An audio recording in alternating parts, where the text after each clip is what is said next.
Assalamualaikum warahmatullahi wabarakatuh dan salam sejahtera.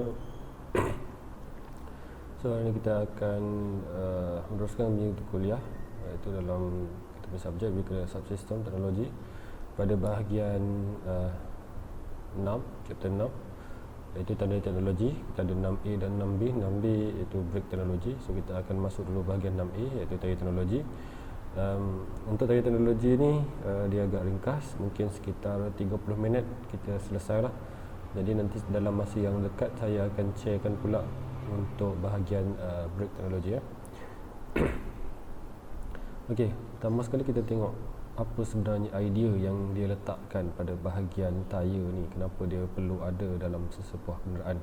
Dan kalau kita tengok pun daripada awal kenderaan cipta, sudah digunakan perantara di antara pemandu dan juga jalan raya lah. Jadi perubahan tayar tu yang contoh dulu mula mungkin tayar batu, tayar roda, lepas tu roda jenis kayu diubah pula jenis getah, kenapa dan sebagainya, tu semua kita akan cuba jelaskan kat sini lah. Okey. Jadi tugas utama tayar adalah sebahagian daripada suspension. Cumanya kalau kita pernah tengok dulu vehicle model kita, ini kita ada bahagian sprung, kita ada spring, kita ada damper, lepas tu kita ada unsprung, kita ada tayar. Jadi tayar ni kita modelkan dalam bentuk spring. Jadi dia punya equation dia, dan seterusnya dia akan bertugas sebagai damper lah, penyerap ataupun damper lah, sebenarnya damper lah. Jadi kita tengok jati pertama ni kenapa dia dibuat adalah untuk menyerap hentakan yang ada pada jalan raya yang dalam bentuk low frequency lah, sama ada low ataupun high lah, low frequency ataupun high frequency. Okey, tugas yang pertama, yang primary ataupun yang utama. Yang kedua adalah untuk mendapatkan menghasilkan frictional force ataupun frictional contact, yang mana kalau kita tahu dulu kita pernah belajar dalam statik, bila dua permukaan bersentuhan, jika satu mahu bergerak ke hadapan akan ada daya yang menghalang, iaitu F sama dengan UN. Kan sini ada kita punya berat lah. Katalah sini F, N, sini N. Okey, dia akan memberikan kesan daya friction, F friction. Okey. Jadi daripada frictional force ni dia akan menyebabkan kereta boleh bergerak ke hadapan tanpa slip. Okey, so permukaan jalan, dua permukaan yang bersentuhan, okey, memerlukan F friction, barulah dia boleh bergerak, sebab dia ada kontak tu yang membenarkan pergerakan ke hadapan berlaku. Kalau tak, kalau dia slip, dia tak boleh bergerak ke hadapan lah, dia akan jatuh lah. Sebab kadang-kadang kita memerlukan high friction bila mana kita menggerakkan kereta ke hadapan, tapi dalam masa yang sama juga kita memerlukan FR yang optimum, bukan yang tinggi. Sebab yang tinggi dia akan makan fuel consumption lah, fuel consumption jadi tinggi, jadi dia perlukan tahap yang optimum. Kalau kurang, dia akan slip. Jadi tugas dia yang kedua adalah menghasilkan daya friction di antara tayar dan jalan supaya kita dapat bergerak ke hadapan. Yang ketiga, tayar digunakan untuk memberhentikan kenderaan, okey, daripada kepada perlahan, memperlahankan dan menghentikan kenderaan. Itu tugas yang ketiga.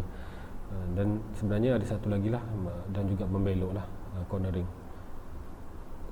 Dia membantu cornering, tapi cornering ni sebenarnya tugas ni pada steering lah. Okey, tapi itu adalah primary. Secondary dia pada tayar lah. Jadi kalau tayar tu mungkin haus, mungkin terlalu kecil, dia akan memberikan kesan terhadap pemanduan lah. Jadi tugas dia yang di samping untuk memperlahankan dan memberhentikan kenderaan, dia juga membantu untuk membelok. Jadi kalau kita tengok contoh gambar yang GIF yang saya kongsikan kat sini, ini adalah perseverance yang mana robot yang dihantar ke Marikh lah, sampai ke Marikh kita ataupun Mars. Kita masih menggunakan tayar. Sebab apa? Sebab tayar ni adalah macam saya cakap tadi, primary dia dan function dia yang kedua dan ketiga adalah untuk membantu kenderaan ni bergerak ke hadapan, membelok dan menyerap hentakan yang terhasil daripada permukaan jalan yang tak rata.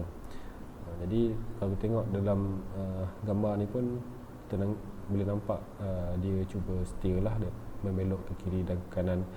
Okey, tengok dia punya tread dia. Sebab apa? Sebab tread ni adalah macam kita tengok akan datang, kita akan tengok untuk slide yang depan ni, kenapa tread ni didesign macam ni. Sebab antaranya yang untuk poin yang kedua tu lah, untuk mendapatkan kesan friction ke atas permukaan jalan, di antara permukaan tayar dan permukaan jalan lah, supaya kita boleh bergerak ke hadapan.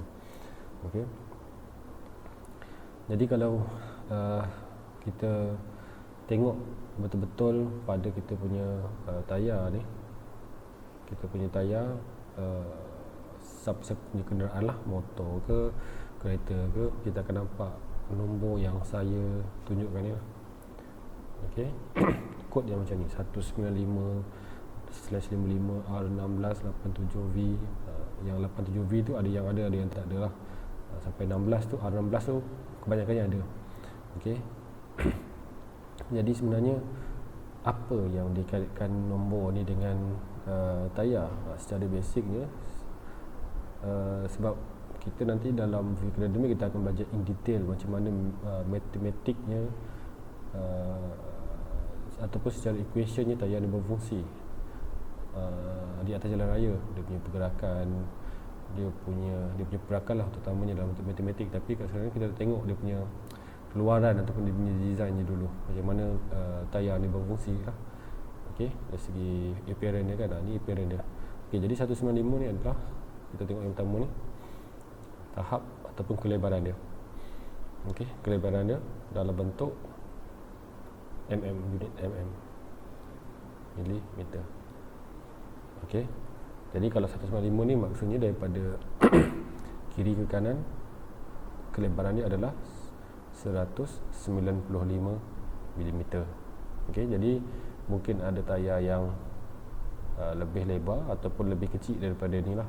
Mungkin ada yang kalau tayar motor mungkin dapat 85, 90, 100, depend kepada motosikal tersebut lah. Okey, sebab kelebaran ni akan memberikan kesan terhadap, kita panggil dia contact patch. Kalau saya pernah terangkan kat semua dulu, nanti kita akan tengok detail lah.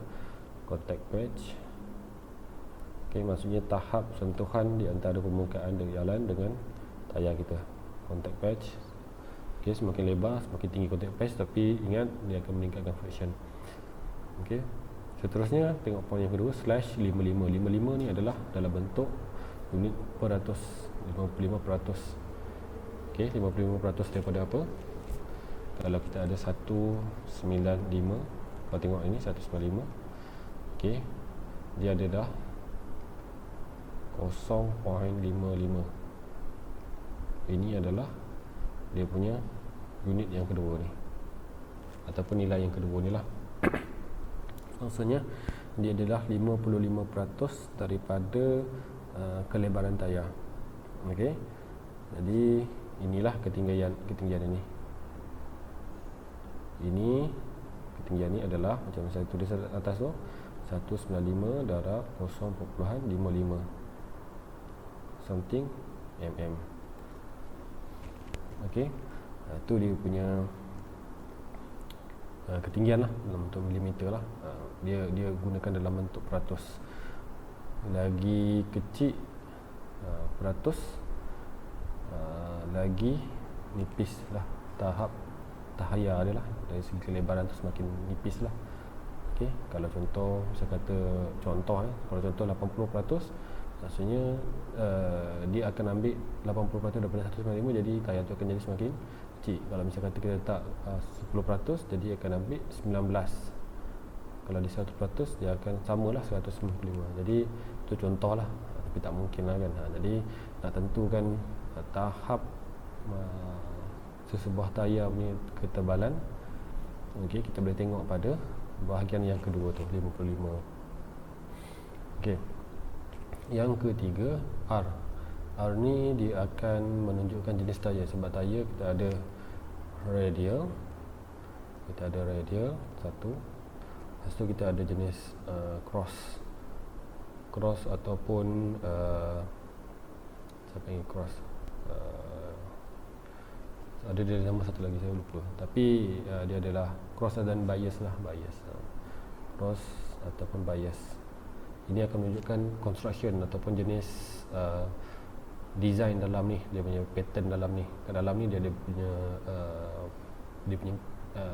besi dia punya jenis thread dia maksudnya macam mana lipatan di antara kat dalam tu untuk menentukan tahap kekuatan tayar tu. Mungkin kuat pada dia punya permukaan, lemah pada dinding, lemah pada permukaan, kuat pada dinding, dan adalah dia punya kelebihan kekurangan. Kita akan tengok juga nanti jenis construction, sama ada radial ataupun cross atau bias nama dia. Yang kedua. Yang ketiga, rim diameter 16 ni. Ni pun biasalah kita tengok nak tahu kita punya size rim. Okey, kita pakai size 16 ke 17 ke, kalau lagi besar lagi halus lah. Biasanya tayar kita lagi kecil lah untuk bahagian percentage, iaitu bahagian aspect ratio tu kan, sebab dia ada terkait lah ni. Sebab yang ni meningkat, biasanya yang ni menurun kalau diameter luar keseluruhan tayar dia sama. Okey. Kemudian 87 dengan V ni, 87 ni adalah load rating. Kita akan tengok sekejap lagi, next slide. Maksudnya dia nak tengok tahap load ataupun beban yang boleh tanggung untuk sesebuah kenderaan lah. Mungkin kalau tak rendah macam mana, apa load dia. Kalau contoh dia menurun ataupun nilainya rendah, berapa loadnya. Sebab dia bukannya 87 ni adalah mewakili 87 kilo, tak, dia adalah ada di punya table dia lah. Nanti kita akan tengok. Lepas tu tinggi maksudnya lagi besar lah load yang dia boleh tanggung. Kemudian V ni adalah dalam bentuk velocity ataupun speed rating. Kalau rendah, dia bukan, dia ada dia punya kod lah, V dot lah, maksudnya ada V, tak salah saya VX dan sebagainya lah, ada dia punya kod dia. Jadi kod tu akan menggambarkan speed yang boleh membantu kita untuk tahap kepanasan tayar tu boleh tahan. Sebenarnya dia saling bergantung lah. Okay, sebab kalau semakin tinggi, contoh semakin rendah speed rating tapi kita bawa dalam keadaan tinggi, jadi tayar tu punya deformation akan berlaku, dan sebab dia panas dan akan menyebabkan kerosakan pada tayar tersebut lah. Jadi kita kena tengok, kena sesuaikanlah kenderaan. Kalau contoh kita ada tukar perubahan pada enjin yang menyebabkan perubahan pada kelajuan, jadi sepatutnya perubahan pada tayar punya speed rating ataupun jenis tayar perlu berubah lah, sebab nak disamakan dengan kelajuan yang kita ubah tadi. Jadi secara keseluruhan sebenarnya tayar kita kita boleh lihat, okey, kita boleh lihat daripada simbol ni sahaja. Maksudnya dari segi size, terutamanya parameter dari segi size lah. Okey, kelebaran, ketinggian, diameter rim, jenis construction, berat yang boleh tampung, velocity yang sesuai, semuanya dah diletakkan ataupun dirangkumkan dalam satu ringkasan, supaya pembeli tak salah dia tengok satu point dah tahu semua. Okey, dekat sini juga dekat dengan bahagian ni juga, kalau kita boleh tengok ada juga dekat contohlah, dia bentuk macam bujur macam ni. Kalau saya zoomkan lebih kurang lah, tapi kat sini tak nampak contoh macam ni. Kat sini kalau kita zoom lagi, katalah dia keluar 24 21 contoh, katalah nampak nombor macam ni. 24 ni adalah minggu, yang ni adalah tahun. Okey, kalau misal kata dia buat pada, dia tulis ni 21 ni adalah pada minggu yang ke-24, macam tu. Jadi kalau minggu ke-24 ni lebih kurang dalam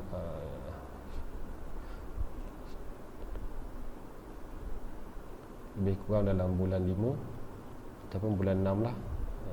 Bulan 5 ada, atau bulan 6 tahun 2021. Jadi kita boleh tengok juga, sebab mungkin tayar tu dibuat tahun 18 contoh, tapi dijual pada tahun 22. Jadi tak sesuai lah, sebab penggunaan tayar mungkin sekitar kedua ketiga tahun dia punya tahap elasticity tu dah berubah. Jadi mungkin penjual ataupun pekedai akan jual lebih murah kalau kita comparekan dengan tayar yang lebih tahun yang lebih baru. Jadi sebagai pengguna ataupun sebagai engineer lah, dan boleh bantu kawan-kawan awak yang lain macam mana kita nak kenal tayar tu okey ataupun tak dengan tengok pada bahagian ni. Okey, sebab macam saya cakap tadi, mungkin pekedai dia nak habiskan stok dia, sebab kalau tak nanti dah kena tolak, mungkin recycle dan sebagainya. Jadi dia akan jualkan harga lebih murah, tapi sebenarnya untuk pengguna nak pakai lagi 2 tahun dah tak baik lah, dah tak bagus lah dari segi performance. Okey.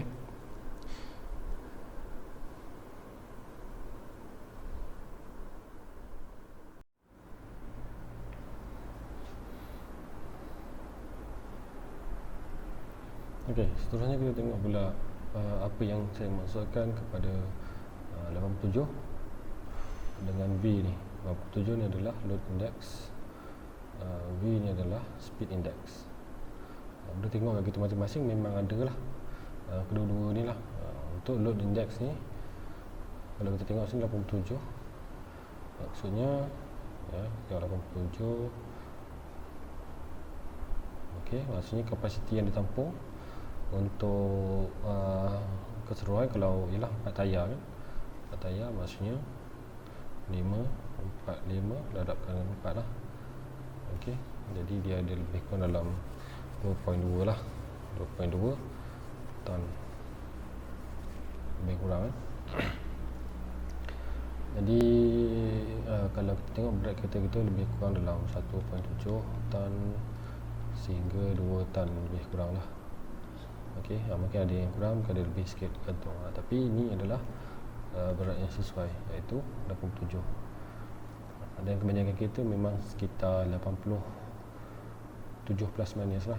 Sebab yalah, berat kenderaan tu dia tak terlampau tinggi kan. Kalau contoh, mungkin kalau kita ambil lah nilai yang tinggi ni 100, maksudnya 8 kali 4 3.2 ton.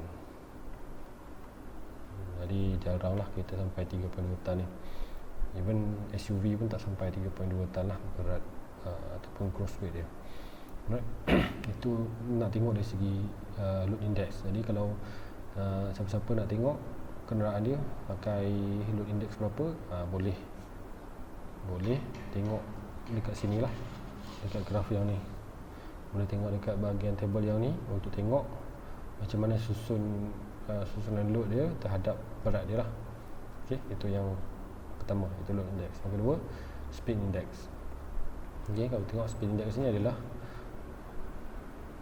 V adalah speed sebanyak 240. Jadi maksimum kelajuan dia boleh pergi, bukan tak boleh pergi bawah, boleh lebih daripada 240 boleh, cumanya dia kurang sesuai dalam jangka masa yang lama ataupun long term. Macam kekal lebih daripada 240 bawa kita punya kereta, mungkin dia akan memberikan kesan negatif lah terhadap kita punya tayar, dia punya permukaan tayar tu. Mungkin sebab tu kalau tengok dari segi kereta tu, dia akan menghasilkan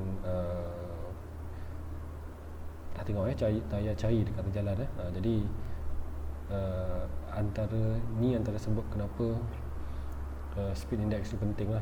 Kalau tengok mungkin kita akan pakai V lah, mostly akan pakai V, sebab dekat Malaysia ni jalan pun maksimum pun 110 kan. Jadi 240 ni orang cakap confirm lah kena speed trap. Jadi untuk secara continuous 240, even 200 pun tak banyak lah kita pakai untuk dalam keadaan speed yang berterusan. Mungkin ada pecut sekitar 15 minit, mungkin 1 jam dalam keadaan 200 ataupun lebih 210 kan. Jadi load index V ni normal lah untuk semua kereta. Mungkin high end punya kereta dia akan pakai spek yang lebih tinggi lah, WY ataupun ZR mungkin, kereta yang lebih kereta tu lebih daripada speed yang tentu kan. Jadi itulah contoh load index dengan speed index yang ada pada tayar kita. Jadi pemilihan di antara dua ni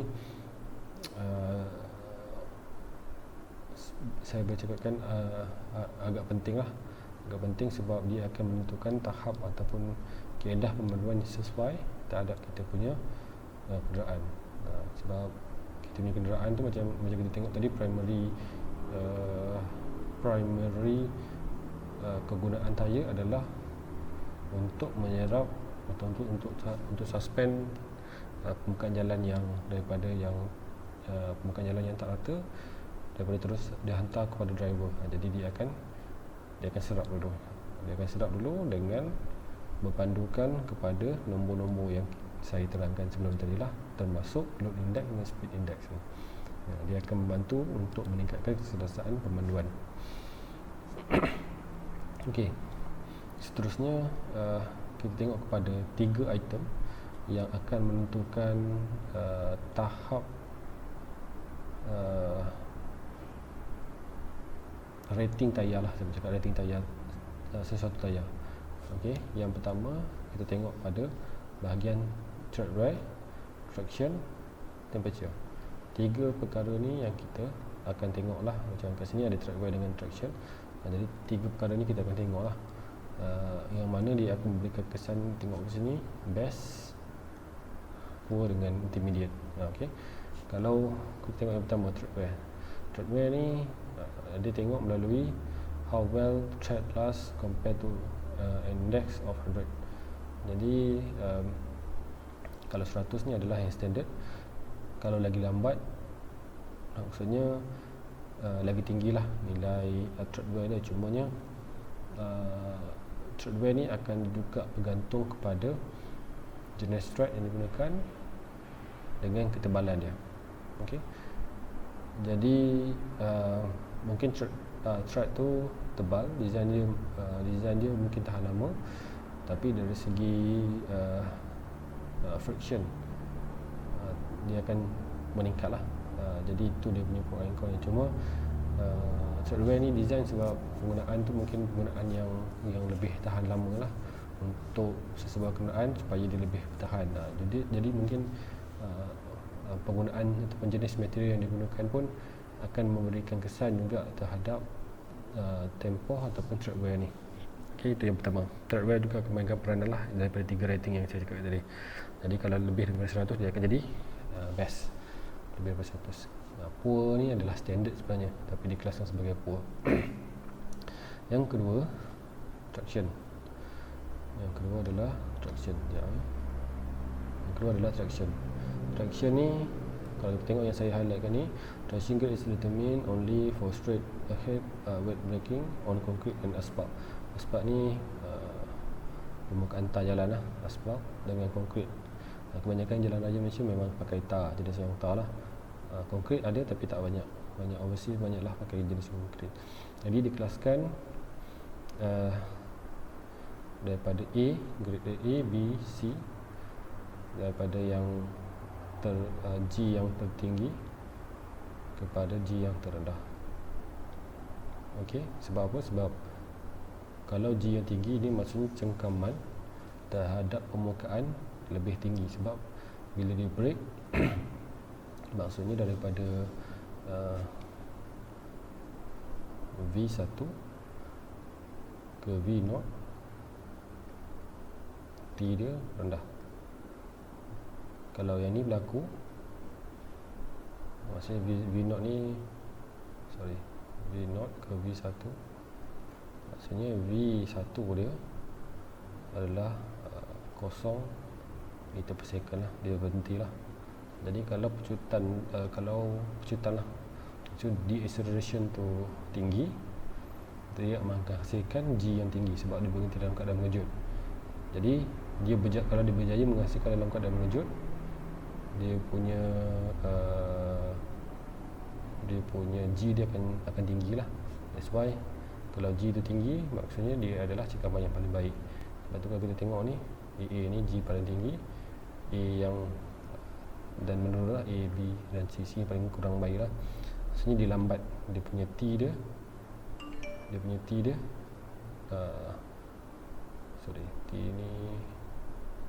T dia tinggi lah, dia lambat berhenti. Jadi lambat berhenti dia akan menyebabkan G dia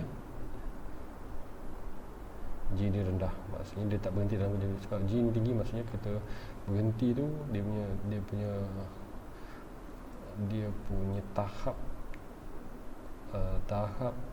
ataupun force yang terhasil pada kenderaan tu pada badan, dia akan rasa macam menangkap pada badan tu lah, dipanggil lah, mudah kata dia akan menangkap pada badan. Kalau G dia tinggi, macam naik kapal terbang kan, daripada 0G pergi 3G, pergi 4G, jadi dia akan menangkap dada kita tu. Okey, sama juga macam kita accident, contoh kan, macam kalau siapa-siapa pernah accident, dia berhenti daripada speed katalah 40, dia hantam kenderaan tu, nak berhenti terus jadi kosong. Jadi hentaman daripada 40 pada kosong tu dengan T yang rendah, dia menghasilkan G yang tinggi. Okey, jadi macam tu lah sebaliknya dengan C.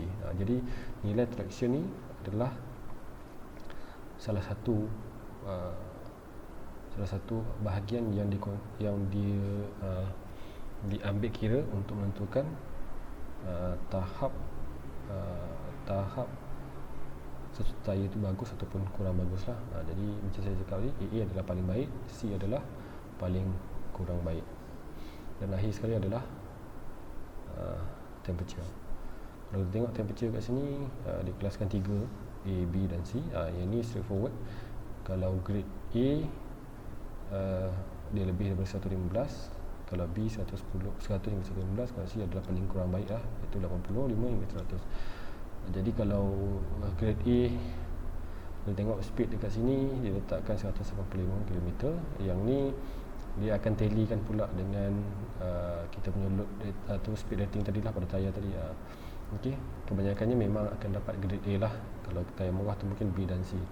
Jadi kalau kita tengok yang saya highlight itu, heat generation under normal operating condition. Normal operating condition ni contoh misalnya kata dia gunakan temperature yang digunakan, load yang dibenarkan, yang ditetapkan, dan gunakan speed ataupun speed yang ditetapkan macam ni, dan juga menggunakan tahap tekanan udara yang standard.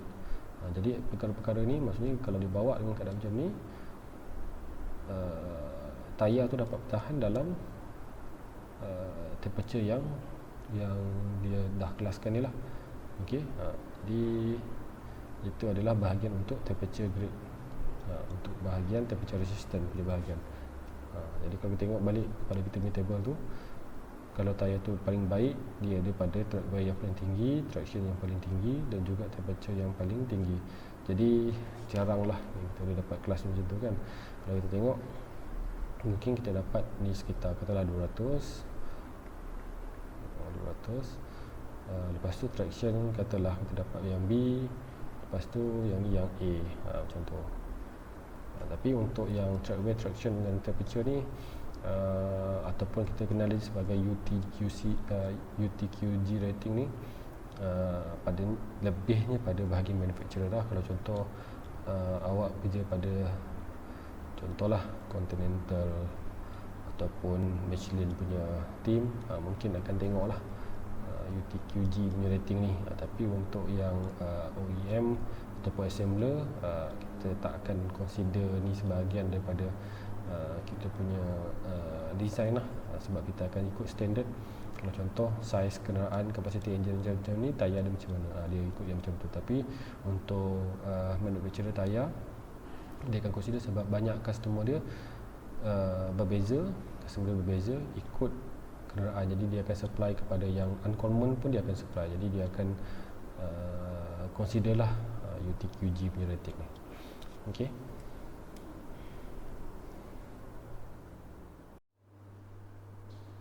Okey, so kita masuk pada bahagian yang seterusnya, iaitu pada bahagian tayar construction. Jadi kita nak tengok apakah perbezaan di antara radial dengan bias ataupun cross ply. Jadi kebanyakan kereta komersial untuk passenger vehicle memang kita pakai jenis radial ply lah, ataupun good transition jenis radial, yang mana jenis radial ni dia lebih menekankan contact patch lah. Contohnya macam misal kata kita ada tayar ni daripada front view. Okey, untuk radial ply ataupun jenis construction jenis radial ni dia menekankan jenis contact lah antara permukaan jalan dengan permukaan tayar. Sebab apa? Sebab dia akan memberikan kesan kepada handling.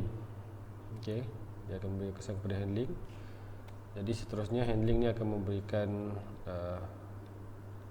kesan positif terhadap tayar punya contact patch lah, hasil daripada itulah. Okey, jadi kalau kita tengok dekat sini, poin yang pertama sidewall and track function separately.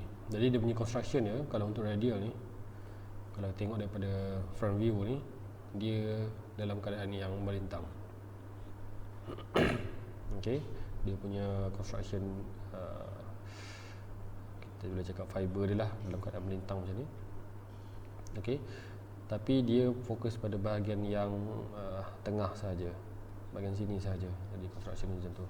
Lepas tu dengan tambahan dia akan ada satu steel bell ataupun steel crown yang dalam keadaan yang macam ni, melawan je ni. Okay, tapi dia punya main cross junction dia secara melintang lah. Yang ni adalah untuk tambahan. Okay, jadi kalau kita tengok sini yang warna hijau cahaya ni ada dia punya steel crown, yang dia punya main cross dia warna merah ni. Okay, jadi bila mana difokuskan pada bahagian sini saja, bahagian side wall akan kurang daya ataupun lemah lah, lemah pada bahagian tepi, kuat pada bahagian bawah ni lah. Okey, jadi memang tu pun fokusnya. Sebab apa? Sebab dia nak membolehkan tayar ni boleh sentuh ataupun boleh kontak dan permukaan jalan lebih banyak lah. Sebab bahagian sini saja, bahagian tepi ni dia boleh turun ke bawah lah, boleh turun ke bawah dan seterusnya memberikan kesan yang lebih tinggi pada bahagian sini lah. Jadi dia boleh fleksibel lah pada bahagian ni, lebih fleksibel. Okay, that's why dia lemah pada bahagian side wall ni, weak on the side wall, right? Tapi macam sebelum ni, kebanyakan kereta memang passenger vehicle pakai jenis radial ni sebab yang paling utama sekali adalah good steering. Sebab apa? Kalau kontak yang lebih besar, maksudnya contact patch tinggi, velocity ataupun speed tinggi, okey, dia akan memberikan kesan terhadap good steering effort. Okey, jadi walaupun keadaan cornering dalam high speed, dia akan ada grip yang baik lah pada permukaan jalan. That's why radial ply ini sesuai untuk dalam keadaan yang high velocity. Okey, seterusnya untuk bahagian lower fuel consumption ni, dia it's not necessarily low but optimum fuel consumption. Sebab apa? Sebab dia akan bagi kontak yang paling optimum supaya grip tadi akan memberikan kesan baik, yang terbaik terhadap steering effort. Okay, less heat generated, bukan less tapi optimum heat generated lah. Okay, sebab sekali lagi dia akan memberikan contact patch yang terbaik untuk menghasilkan grip yang baik.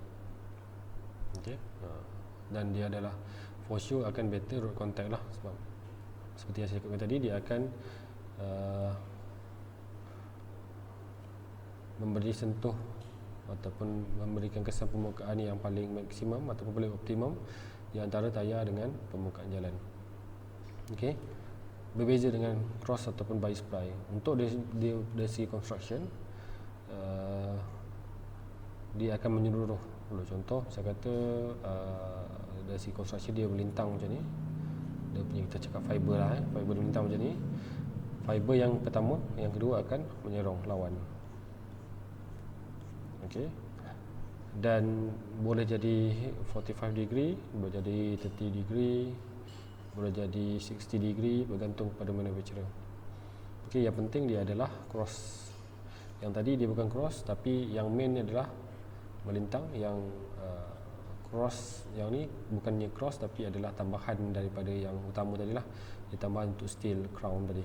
Okey, bukannya material yang sama, tapi yang ni dia material yang sama dalam keadaan yang cross. Okey,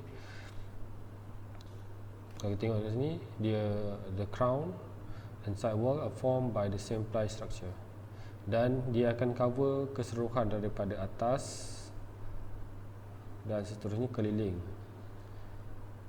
kita punya tayar.